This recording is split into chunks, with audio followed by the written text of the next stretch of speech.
Olá, meu nome é Carla Esmeralda e estamos muito felizes com a realização do Rio to See Alive. Em nome do Rio to See, gostaríamos de agradecer a vocês, palestrantes, a nossa querida moderadora, e a você em casa que nos assiste.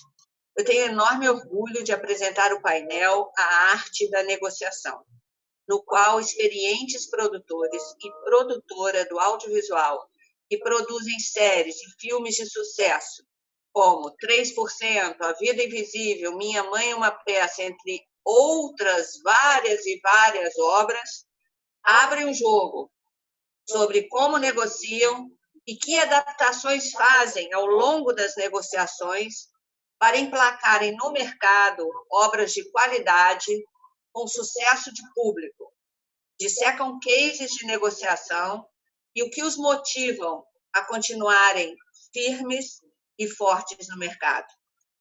Os palestrantes são Rodrigo Teixeira, CEO da RT Pictures, adoro falar em inglês o nome da tua empresa, Tiago Melo, sócio e produtor executivo da Boutique Filmes, e nossa querida Iafa Brits, sócia e produtora da Migdal Filmes, com moderação de Clélia Bessa, sócia e produtora da Racor Produções. Esse painel pode ter a legenda ativada diretamente aqui no canal. Podem ativar a legenda e escolher o idioma, ok? Clélia, agora é com você. Vamos iniciar esse painel. A arte da negociação. Então, obrigada, Carla, obrigada a todos os meus colegas aqui participando dessa nova modalidade de Rio to See. Muito importante que a gente consiga prosseguir e expandir os nossos, né, conhecimentos e de compartilhá-lo da melhor maneira possível. E aqui eu tenho três grandes produtores que podem enriquecer bastante essa nossa mesa, live, não sei mais como é que a gente chama isso. Eu queria começar com a Iafa. A Iafa, minha amiga querida e grande produtora carioca, que apareceu no cenário carioca, tradicionalmente veio de uma outra produtora já, e com a Migdal se consolidou numa carreira solo bastante firme e de grande sucesso. Então, eu queria que a Iafa falasse um pouquinho dessa trajetória e de quanto foi mudando, inclusive, as negociações que ela foi fazendo ao longo desse caminho, que não são poucos. Obrigada, Clélia. Obrigada, Carla, pelo convite. Meus colegas, Rodrigo e Tiago, estou doida para ouvir vocês, porque as minhas histórias eu mesma já não aguento mais, mas vamos lá, eu vou... Bom, eu acho que a gente está falando, o tema aqui é sobre negociações, né? Negociações com elencos, com talentos, diretores, aquisição de direitos, roteiros e etc. E nos últimos anos tudo tem sido, obviamente, muito dinâmico e com muitas mudanças, por conta da própria mudança tecnológica, mudança das janelas de exibição, mudanças coisas que a gente tem que lidar hoje, que a gente não imaginava que iria lidar há 10 anos atrás, ou mesmo há 5 anos atrás, ou 3 anos atrás.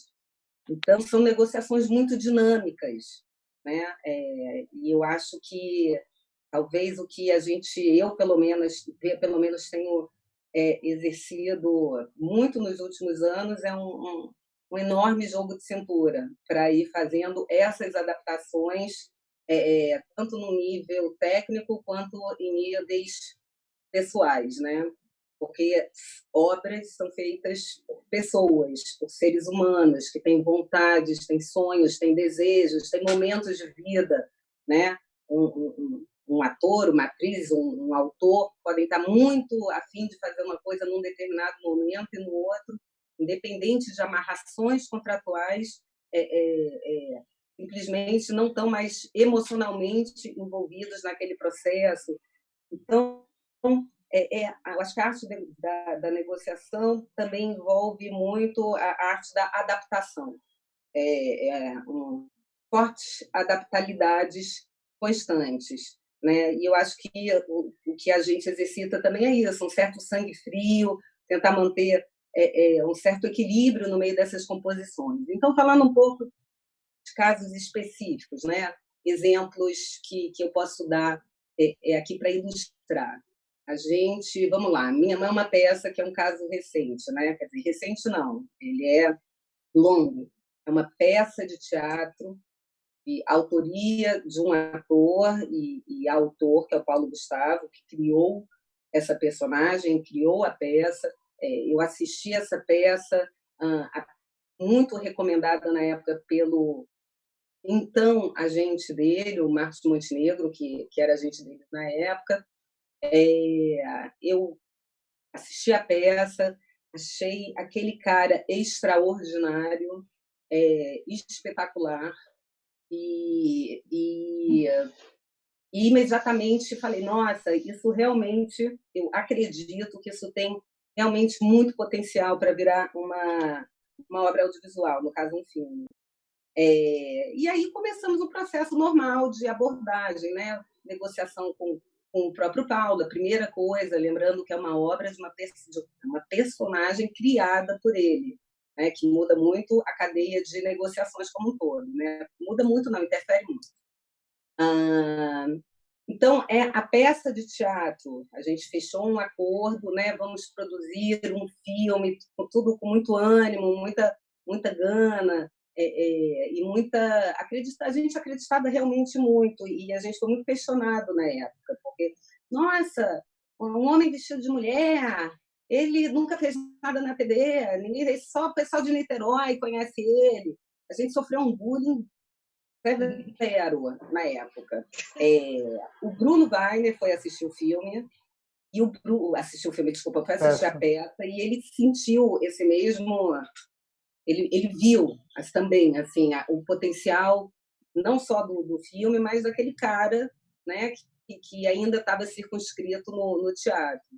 E o processo... Bom, começamos um longo processo de financiamento.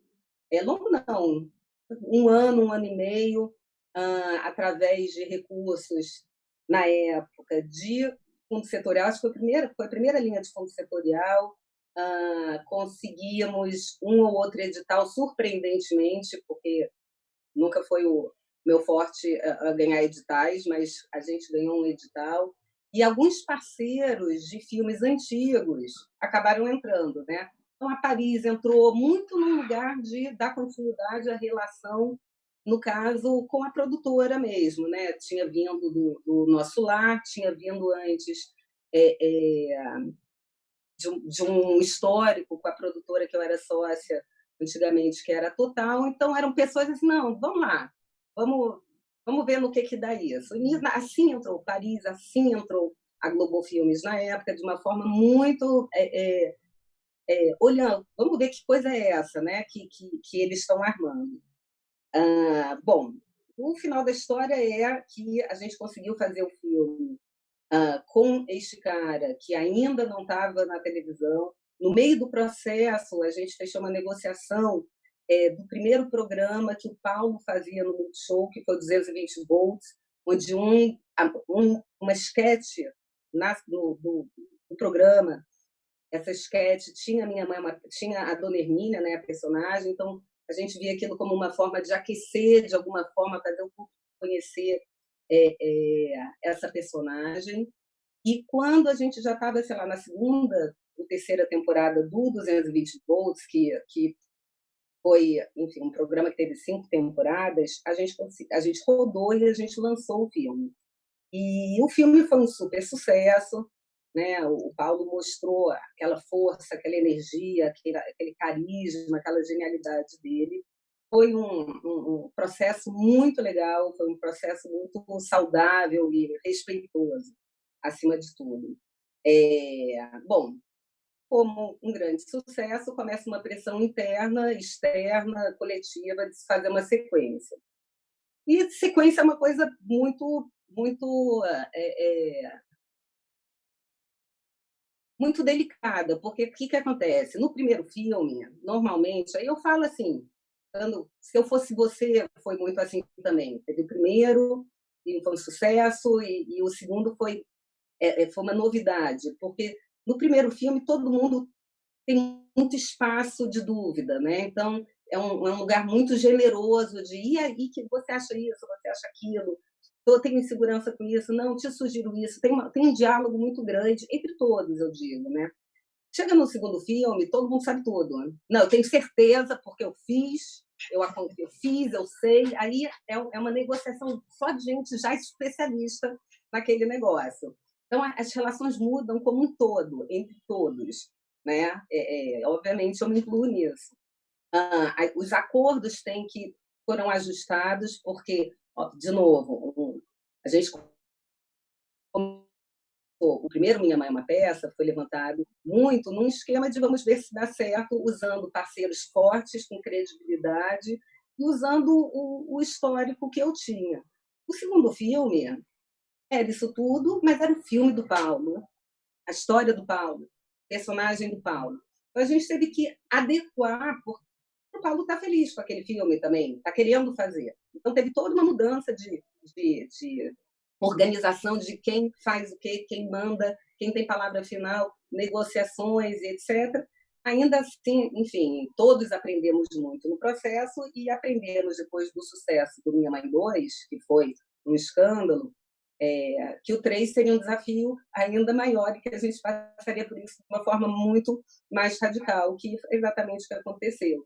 Eu acho que num caso como esses, onde o produtor está apostando numa história de um talento, um personagem de um ator, o que acontece é que há um equilíbrio de forças e de poderes e de tomadas de decisão. Porque, na minha experiência, pelo menos, só faz sentido acontecer se todo mundo está afim, se todo mundo está feliz, motivado, obviamente, de novo, a gente está falando de pessoas, e porque eu acho que são coisas naturais realmente de acontecerem, esses balanços, esses equilíbrios de força. Num caso como o Minha Mãe, tem essa questão de ser uma personagem criada por um ator, né, pelo Paulo. Fazendo um comparativo assim, da minha época que eu era ainda da Total, do Se Eu Fosse Você, era um caso diferente, foi um roteiro que a gente encontrou, que a gente adorou e que a gente convidou um diretor na época para fazer, que era o Daniel Filho. A gente retrabalhou o roteiro, retrabalhou e fez muitas coisas. Convidamos a Glória Pires e o Tony Ramos para interpretarem aqueles personagens, né? E o filme foi um grande sucesso e é um pouco primo, né? Onde no primeiro todo mundo é muito generoso nas trocas e no segundo todo mundo sabe tudo, tem todas as respostas, né? Que eu acho que é a parte mais divertida. E aí é um caso diferente porque igualmente tem um reequilíbrio de espaço mesmo, né? A gente está trabalhando com a imagem de pessoas que ajudam a dar credibilidade no filme, que enfim, o espectador quer ver aquelas pessoas. Então, teve toda uma reorganização com o diretor, com o Daniel, que passou a ser um sócio do projeto, já era para ser um sócio maior, com os atores que queriam ter mais voz dentro do processo. Então, e acabou que nunca aconteceu o 3, e aí, enfim, foram desinteresses, enfim, não se aceitou um terceiro filme dentro daquela configuração. Mas, assim, é uma coisa um pouco diferente, porque realmente, quando você está apostando num texto, você está desenvolvendo, ou você está adquirindo uma relação, enquanto produtor, produtora, um projeto é bastante diferente e é bastante mais... você tem muito mais controle daquela propriedade. É, de fato, uma propriedade intelectual, né, que você desenvolve. Pois é, casos diferentes. Não, talvez a gente tenha que voltar nessa conversa. Eu acho que a gente chega aí num lugar muito parecido com todos, né? Quando nasce um projeto, os projetos nascem de formas diferentes, e esse projeto nasceu de um personagem. Ele tem de um personagem autoral, né? Que a priori e tal. E depois de quem que ele é dono, né?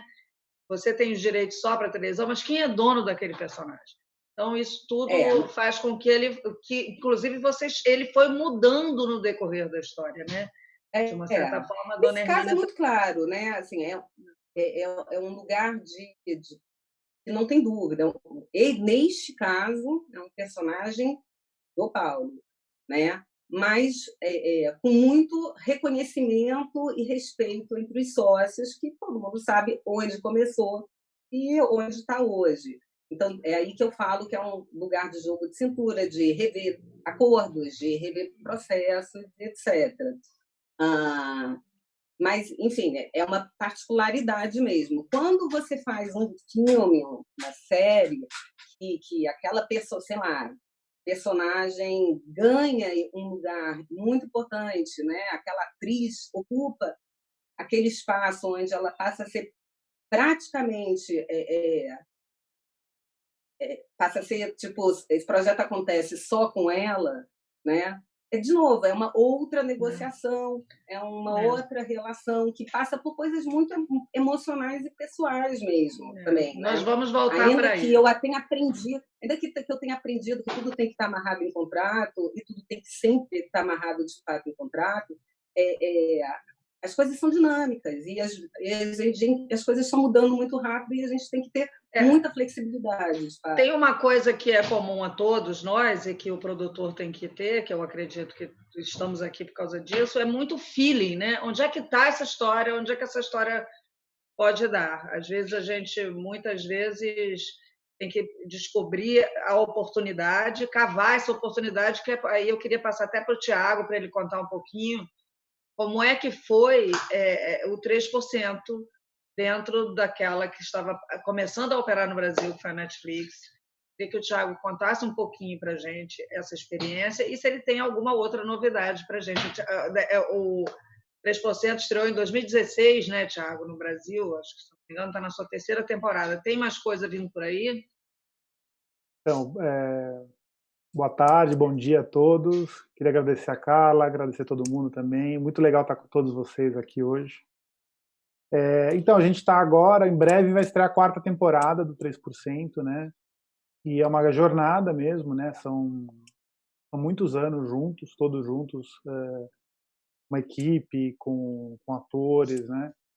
E vai ser a última temporada, então a gente encerra a nossa história em breve, né? Eles vão anunciar logo, já estamos terminando os últimos detalhes, então assim já está preparado para a estreia. O projeto, assim que eu abri a minha produtora, né, a boutique, eu vou até contar um pouco antes. Quando eu trabalhava numa outra produtora antes, eu fui num evento que chama FIC TV, que aconteceu uma vez só, que era um evento de TVs públicas, né? E que é uma coisa, só para mostrar também como a TV pública poderia ser importante no Brasil, né? Mas que naquele momento se fomentava ideias de jovens, que falassem com jovens também, né? O objetivo do FIC TV era falar com esse público jovem.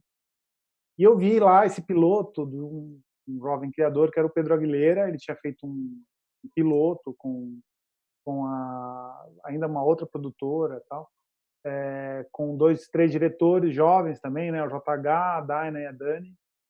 E eu vi esse piloto e falei, nossa, esse projeto vai ganhar, né? Óbvio que ele é o melhor projeto que foi apresentado aqui no FIC TV.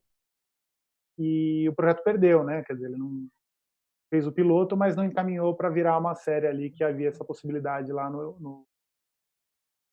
mas o projeto sempre ficou na minha cabeça, porque eu achava o tema sobre desigualdade, né? O tema, por mais que fosse uma distopia, era um tema muito brasileiro, assim. Eu me apaixonei muito pela premissa e pela história e pela energia lá deles também, dos 4 cavaleiros ali, né, que estavam. E quando eu abri a produtora, a Boutique Filmes, em 2013, eu fui falar com eles, né, para saber o que tinha acontecido. Eles estavam assim, já estava uma coisa desanimada, porque ninguém quis comprar o projeto, não aconteceu. a produtora tinha acabado, né? Era um momento ali que havia a produtora que eles tinham feito o piloto. E eu falei, cara, vamos tentar fazer isso. É um projeto super forte, assim. E eu comecei a primeiro ver os direitos, né? Os direitos estavam bem confusos porque tinha entrado tinha aquela produtora inicial, tinha entrado uma outra produtora no projeto que não tinha feito quase nada e tinha basicamente tinha uma carta que eles tinham enviado para a Ancine. Então eu tive que negociar na verdade, com duas produtoras que já não eram produtoras operantes, mas com pessoas ali que tinham deixado documentos ali. Foi um processo bem complexo, né? Como que você porque não eram pessoas do mercado também que a primeira sim, mas a outra já não sabia direito assim, se ia operar no mercado, assim.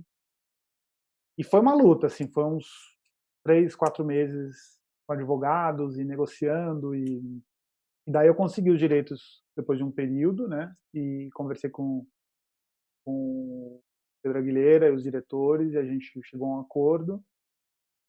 Mas eu percebi também que tinha um elemento ali que era muito importante a gente trabalhar, que era aprofundar os personagens, porque no projeto original a história inteira se passava só no processo de seleção ali, né?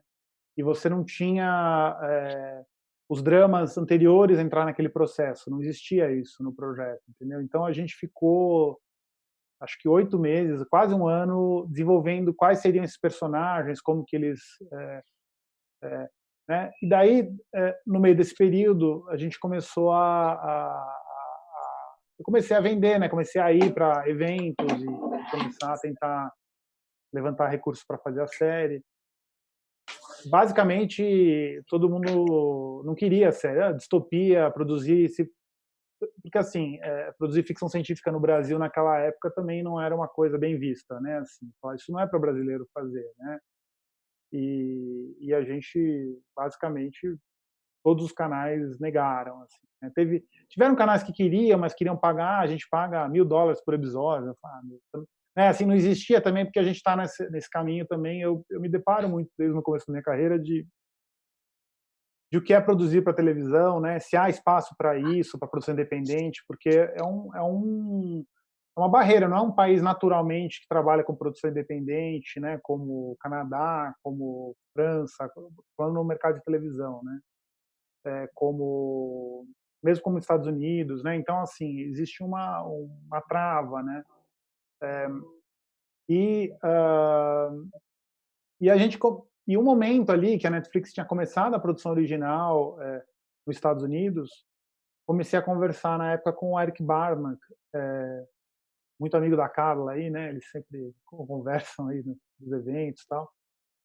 E ele me fez uma proposta, vamos fazer isso. Eu falei, e a Netflix não era Netflix ainda, sabe? Como um lugar de produção de originais e era um lugar assim, como na sequência os estúdios vendiam, era a última cadeia do negócio, né? Vendia lá pro cinema, depois para televisões e depois ia para lá para Netflix, como uma terceira, quarta janela.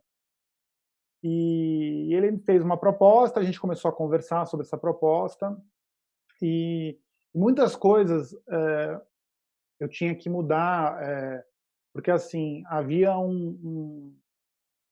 uma questão que ele não queria, a Netflix estava em dúvida se quem são as pessoas que vão produzir essa série, né? Porque era um jovem criador, jovens diretores, então também a gente, naquele momento eu trouxe o César Charlone para ser o diretor-geral da primeira temporada, e trouxe alguns atores, trouxe o João Miguel, trouxe a Bianca Comparato, né? E a gente criou um pacote ali que foi suficientemente interessante, né? E em um momento eu percebi que a gente ia ser a primeira produção original no Brasil, né? Assim, foi uma coisa, quase uma surpresa. Eu estava tão imbuído estava fazendo conteúdo com a Aguilera, né? A gente estava lá naquela luta do conteúdo, ao mesmo tempo conversando com a Netflix, e de repente eles falaram, não, a gente quer fazer essa série.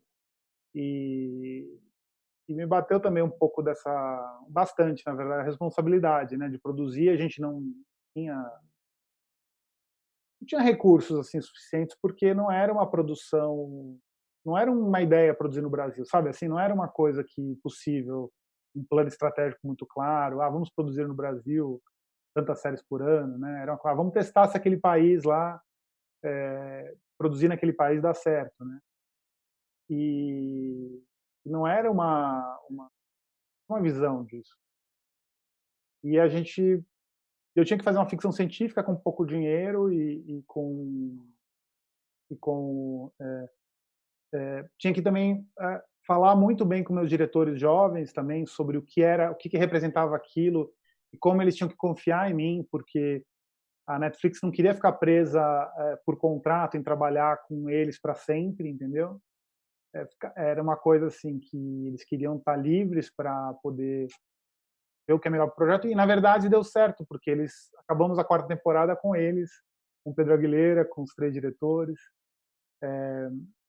Então a gente um processo muito tenso de negociação com vários parceiros que a gente tinha na casa, né? A boutique naquele momento estava crescendo, né? A gente tinha produzido aquele ano, a gente já estava começando a crescer o número de produções por ano, mas já estava chegando ali produzir 12 séries por ano e né? Tava um momento assim ascendente também.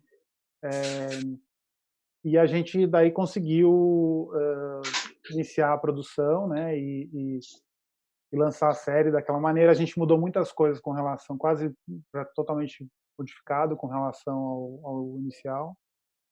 E foi lançado também, como a Yafa falou, todo mundo, assim, havia um clima contra o projeto, assim, no sentido assim dos colegas, está ficando maluco, né, fazer ficção científica. Até falava, não é um drama, a gente falava assim, um drama distópico, eu falava assim, para dar uma protegida, porque era o que era mesmo, entendeu? Não ia ter avião voando, naves, foguetes em outros planetas, né? Nós, produtores, temos que ter alguma coisa de loucos também, né? Assim, senão a gente não... Temos que acreditar. E daí o negócio estreou, né? Estreou lá, e a série estreou e foi depois de 2 meses, 1 mês e meio da estreia. Assim, não, logo depois da estreia, assim, a gente teve 10 dias depois da Comic Con. Foi muito bom pra gente, porque a gente lançou em novembro. Em dezembro teve a Comic Con e a gente estava muito assustado por a reação de alguns jornais, tal. Um pouco assim, será que tá dando certo isso? E a gente chegou lá tinha um painel da série lá no Comic Con. Quando a gente chegou lá, tinha 3.000 pessoas no painel, assim. Pessoas que já tinham visto a série, já tinham... Os personagens entraram sendo ovacionados lá, era uma loucura, assim. E a gente não... parecia os Beatles, assim, não podia andar lá, assim, né? E logo depois a imprensa internacional começou a sair, né? A série começou saiu na New York, Vanguard, né? Todas as mídias especializadas, né? E dali a gente teve que reorganizar, né? Porque havia uma expectativa de continuar, de como a gente organizar as próximas temporadas, né? E também o que a Yafa falou, que eu achei interessante, também sentir os humores das pessoas, quem estava afim de realmente continuar essa jornada, que era uma jornada que parecia ser longa, como foi, né? A gente está falando de muitos anos, né? Assim, 2006, né? 2016 que estreou. Bom, a gente vai continuar na nossa jornada aqui também. A gente tem que continuar aqui a nossa... depois eu acho que a gente tem que falar um pouquinho de quem ficou com o quê, né? Porque também quando um projeto nasce assim pequeno, né? Que é aquela também você começando um projeto, eles começando, Netflix começando no Brasil, era tudo muito nebuloso ainda, de uma certa forma, né? Eu acho que hoje a gente tem um cenário um pouco diferente, e se você conseguiu manter essa musculatura até hoje, a 4ª temporada, você já não é tão mais novinho assim, a Boutique é uma grande produtora, então acho que essas coisas também mudam, acho que vale a pena a gente estar falando aqui para um público que é muito extenso, né, de jovens produtores a experientes produtores, então acho que tudo que a gente puder passar para eles é interessante.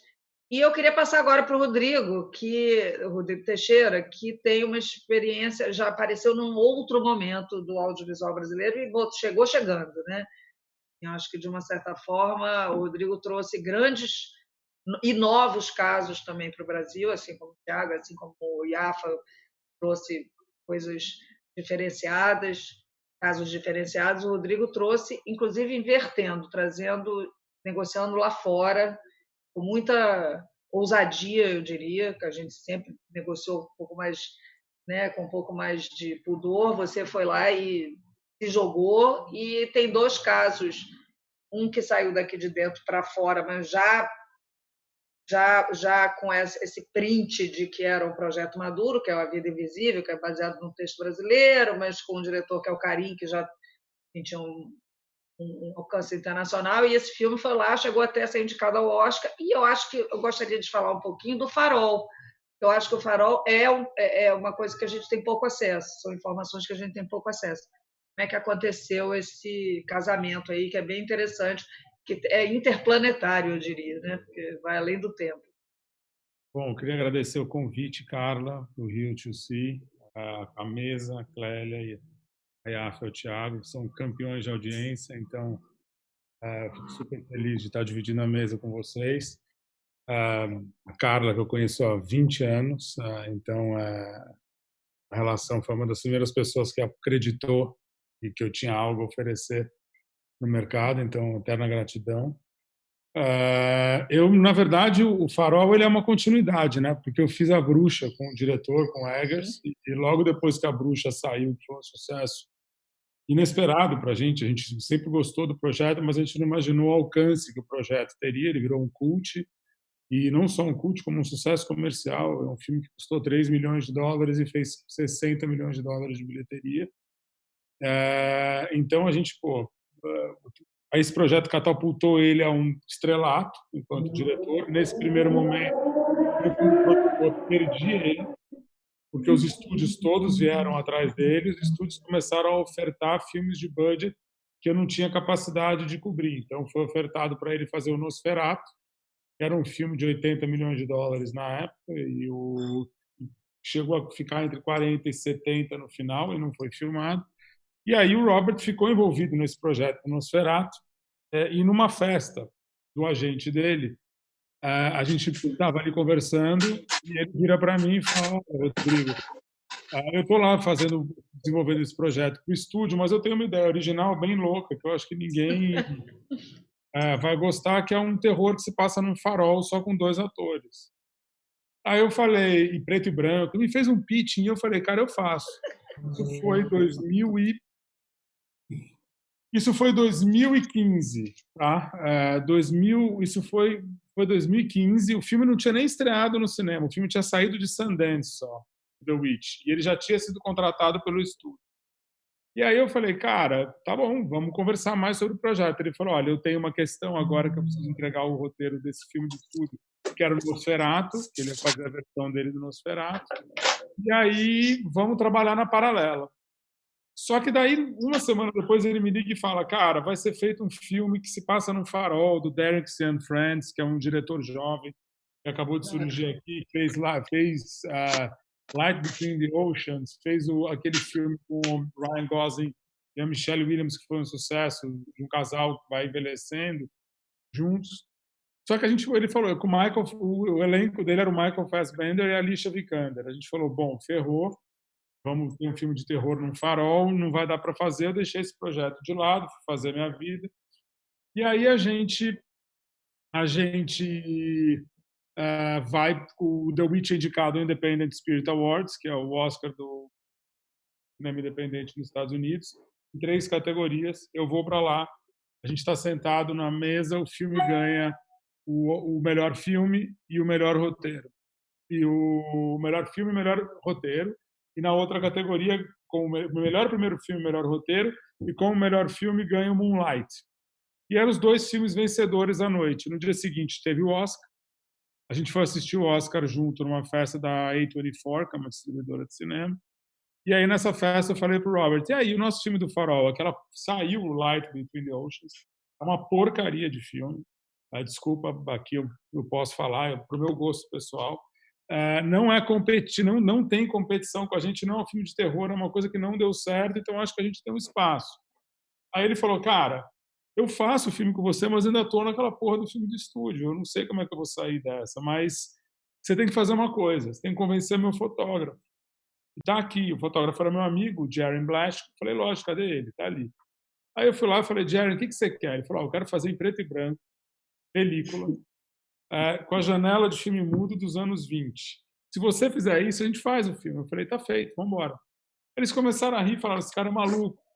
Aí eu falei, não, eu faço mesmo, não estou brincando. Ele falou, então tá bom, então a gente vai trabalhar aqui no projeto. Ótimo, foi trabalhar no projeto, eu estava numa loucura de divulgação do Call Me By Your Name, viajando com o Call Me By Your Name, que era o começo da vida do Call Me By Your Name nos festivais. A gente está falando de fevereiro de 17. Quando, em setembro de 17, o Robert me fala, olha, eu acho que o meu filme de estúdio vai por água abaixo e o roteiro do Farol que você me contratou para fazer está ficando pronto. E o único projeto competitivo que existe ao filme de estúdio é o seu. Aí eu falei, tá bom. Eu estava filmando a Diastra, eu vou guardar isso aqui comigo, porque eu vou ver como é que os americanos vão reagir a um projeto inédito do Robert Eggers, que eu sabia que ele era, no momento, o creme de la creme de pessoas, os estúdios querendo trabalhar com esse cara. Bom, o filme, eu não estava com expectativa, achei que ele ia atrasar a entrega do roteiro. Quando chegou novembro, ele me liga e fala, cara, vou contar uma coisa para você, oficial, o filme caiu, o filme do estúdio. E o nosso roteiro está pronto, eu estou te enviando depois de amanhã. Aí ele falou, envio para mais alguém da tua empresa? Eu falei, não, envia para mim primeiro, eu vou ler sozinho. Eu não quero dividir com ninguém, eu quero ver primeiro, depois eu converso. Aí ele me enviou de madrugada, eu estava em Los Angeles, ele me enviou de Nova York, eu lembro que eu acordei, estava com um roteiro, sei lá, ele me enviou 7, 8 da manhã de Nova York, eram 5 da manhã de Los Angeles. Eu peguei o roteiro, estava no hotel, desci para tomar café da manhã, às 6:30 da manhã, abri meu iPad, comecei a ler o roteiro, falei, cara, não é possível, esse cara escreveu isso. Aí eu comecei, eu ria, mas eu ria porque eu achava que era uma comédia. Eu falava, isso é uma comédia de humor negro, ele é duro, é uma comédia de humor negro, eu quero vou fazer esse projeto acontecer rápido. Eu liguei para ele e falei, quais são as suas condições para fazer o filme além das técnicas que você me passou? Porque na capa do roteiro você tinha a condição de imagem e tinha um item extra que era para o filme ser feito em mono. Aí ele falou, cara, eu quero que você consiga tudo e eu tenho uma tentativa, eu tenho uma possibilidade de trazer o Daniel Day-Lewis para fazer o papel principal, ele é fã da Bruxa e eu acho que ele talvez toparia fazer. E se eu vier o Daniel Day-Lewis, eu quero também que o garoto seja o Robert Pattinson. Aí eu falei, cara, vamos embora, vamos atrás desse elenco, vamos fazer esse negócio acontecer. Quando eu termino de ler o roteiro, eu falei, cara, pô, eu vou fazer esse filme, era uma sexta-feira. Aí eu estava fazendo a Diastra com um estúdio independente, que era a New Regency. E eu liguei para o principal executivo da New Regency e falei, eu tenho um filme novo do Robert Eggers comigo aqui. Aí ele falou, não, você não tem, é o Nosferatu. Eu falei, não é o Nosferatu. O Nosferatu caiu e vai ser anunciado amanhã.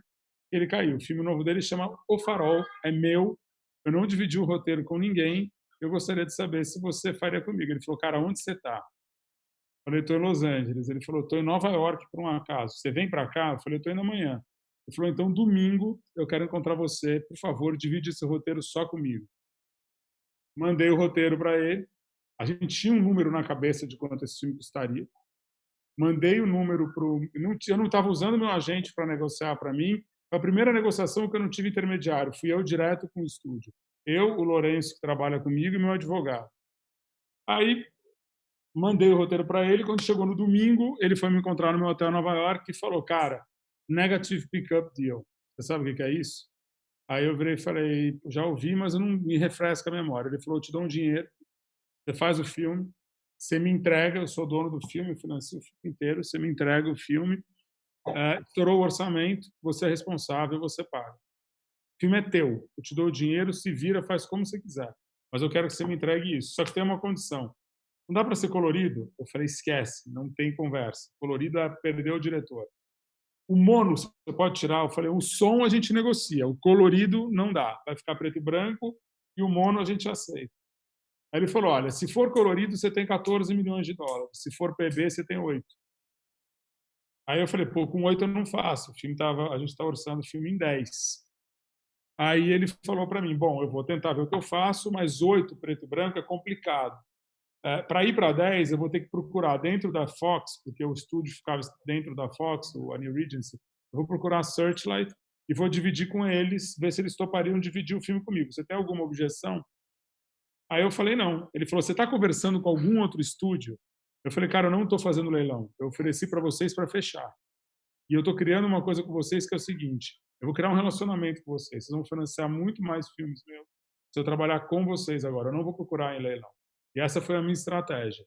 Então, apresentei o projeto, eles foram na Searchlight, eu conheço os principais executivos da Searchlight que já tinham comprado filmes meus, eles me ligaram e falaram, cara, a gente quer muito fazer esse filme, pelo amor de Deus, só que ele não pode ser preto e branco, ele tem que ser colorido, porque filme preto e branco não vende para televisão, o nosso acordo com televisão não acontece. A gente tem um acordo com a HBO e os filmes diferentes que a gente tem, a gente já fez um esse ano, foi o Isle of Dogs, que era uma animação. Então a gente tem uma cota de 1 por ano. Eu não posso colocar o Lighthouse nessa cota. Eu falei, cara, então eu não posso fazer com vocês. Aí os caras tiveram que sair. Quando a gente estava negociando o elenco, o Robert foi encontrar o Daniel Day-Lewis. O Daniel Day-Lewis falou, cara, eu li o roteiro. Ele levantou a manga da camisa, mostrou uma sereia tatuada que ele tem aqui, tinha a sereia toda no filme, e falou, cara, eu não posso fazer. Porque na semana passada anunciei a minha aposentadoria. E eu não posso voltar atrás. Se tivesse me mandado 15 dias antes, eu juro, eu teria feito. Eu não teria anunciado minha aposentadoria. Aí a gente perdeu e o Robert falou, então eu quero o Willem Dafoe. E a gente ficou, eu lembro que ele ficou negociando comigo para ter o Willem Dafoe. Porque os atores todos queriam fazer aquele filme. Então eu estava me botando numa posição que eu era o cara de estúdio que tinha que aprovar um ator que eu era fã. Então era uma coisa diferente. Ele começou a me convencer do ator que eu aprovaria em uma outra circunstância. Eu lembro até andando, eu estava no Sorro, andando a pé, voltando para o meu hotel, tendo essa conversa com ele, estava um frio, um horror.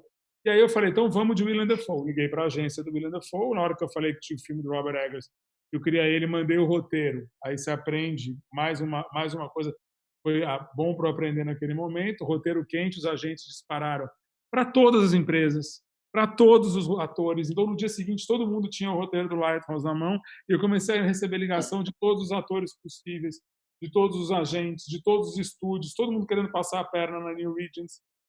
E aí eu falei, cara, eu falava, não, eu estou conversando com a Regency, vou manter aqui, vou tentar. E, cara, você fica meio... Era uma bola da vez. O cara da Blumhouse, o Jason Blum, ligando no meu celular, pedindo para fazer o filme. Eu faço o filme no esquema da Blumhouse. Aí eu ligava para o meu advogado, ele falou, ó, o cara é um gênio, mas ele vai esmagar você vai sair do projeto. Eu falei, então não. Então eu tinha que ficar ligando e negociando com um ou com o outro. Uma coisa eu era menor, até que a New Regency, aí que foi para mim uma grande virada e que rendeu muito na questão negocial. Eu tinha fechado o Willem Dafoe e o Robert Pattinson entrou na hora. A gente propôs, ele entrou. A gente já tinha o pacote. Nós, o Eggers, o Pattinson e o Dafoe. E dinheiro tinha. A gente olhava, tinha dinheiro em tudo quanto era lugar para esse filme.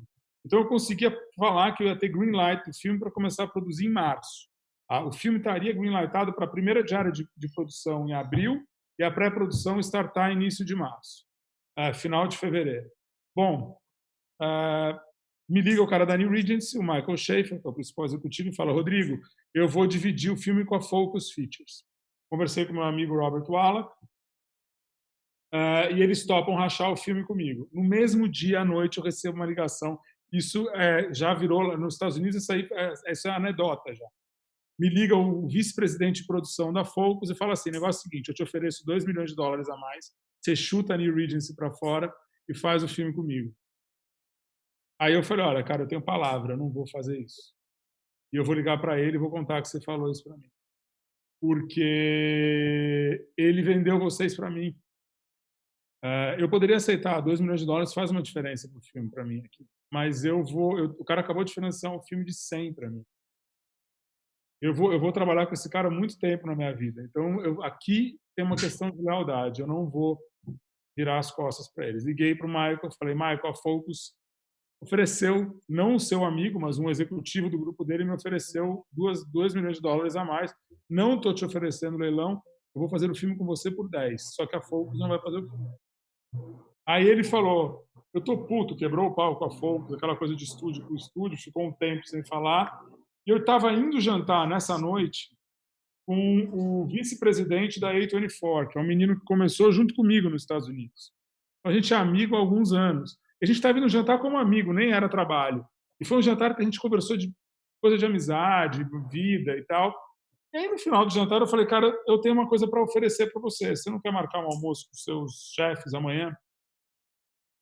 Ele falou, pô, o que é? Ele sempre gosta dos projetos daí. Eu falei, eu tenho o filme novo do Eggers. Ele falou, você vai fazer o Nosferatu? Eu falei, não, eu tenho o Farol. Ele falou, o Farol, esse está circulando aí? Eu falei, esse é meu. E eu tenho algo para oferecer para vocês. Aí ele falou, lógico, vamos almoçar. Fomos almoçar, foram os 2 sócios da A24. Eu falei, negócio é o seguinte, vocês já trabalharam com a New Regency? Não. Querem rachar o filme com a New Regency? $5 milhões para cada um? Aí ele, sei lá, o cara falou, como assim? Onde eu assino? Eu falei, pode ser, é fechado? Fechado. Eu liguei para o Michael e falei, você trabalha com a A24? Trabalho. Então, o primeiro acordo da A24 com a New Regency. Vocês vão casar e vão fazer o filme juntos. Fechado o acordo, agora vocês negociam. Tá aqui minhas bases, eu saio, mesma condição, negative pickup, meu advogado conversa agora com vocês. Entrou o advogado, passei o Natal e o Réveillon trabalhando com eles, o filme foi aprovado, o orçamento foi aprovado, o negative pickup aconteceu, o filme estourou o orçamento e eu paguei o estouro do orçamento. Então, essa Depois eu posso contar um pouco mais outras situações desse projeto. Então, gente, obrigada. A gente gostaria muito de continuar essa conversa. Eu acho que valia a pena a gente promover isso de uma certa forma e disponibilizar a continuação dela em algum lugar. Eu queria agradecer a participação de vocês. Ficou claro para a gente que, acima de tudo, na negociação, o produtor tem que vir sempre acompanhado com alguma ousadia, né? Tem que ter uma coragem, de uma certa forma. No momento que a IAFA vai ver, o Paulo Gustavo entende ali que tem uma parceria longínqua, ao mesmo tempo que o 3% no pique, né? TV, uma coisa de TV, jovens realizadores, etc. O Thiago enxergou isso. E o Rodrigo, né, fazendo contra tudo e contra todos, um filme preto e branco, mono, que coisa pior do que isso nesse momento de telas. Então, e a gente ousou, e a gente chegou lá, e estão aí 3 grandes produtores que o Brasil tem muito a se orgulhar. Muito obrigada pela participação de vocês. Obrigada, Carla. Obrigada, Rio2C. Até breve. Obrigado. Obrigada. Bom, e agora, boas notícias da Petrobras. Com a palavra, Flávia da Justa, gerente de comunicação e marcas da Petrobras. Olá, eu sou Flávia da Justa, gerente de comunicação e marcas da Petrobras. Estou aqui para falar com vocês hoje sobre patrocínio cultural. Como todo mundo sabe, a Petrobras é uma grande incentivadora de cultura no Brasil através do seu Programa Cultural Petrobras. Esse ano de 2020, nós lançamos o Programa Cultural com foco em crianças, em 3 vertentes: artes cênicas, animação e feiras literárias. A chamada pública de artes cênicas já foi aberta e as inscrições vão agora até o dia 15 de maio. Então, se você é um produtor cultural dessa vertente, você ainda tem oportunidade de fazer a inscrição do seu projeto. E hoje eu trago para vocês, em primeira mão, uma informação de que vamos abrir em breve a nossa chamada pública para animação. O nosso foco é produzir produtos de alta qualidade para as nossas crianças. E queremos que essa distribuição desses projetos de animação ocorra em plataformas streaming. Portanto, fique atento. Se você é um produtor de animação, a gente vai em breve anunciar no nosso site a abertura dessa chamada. A gente também pretende anunciar os vencedores ainda em outubro desse ano. Então, uma super oportunidade aí para a nossa cadeia de animação no Brasil. Agradeço muito a atenção de vocês. e desejo um ótimo Rio to See Live para todos. Obrigada.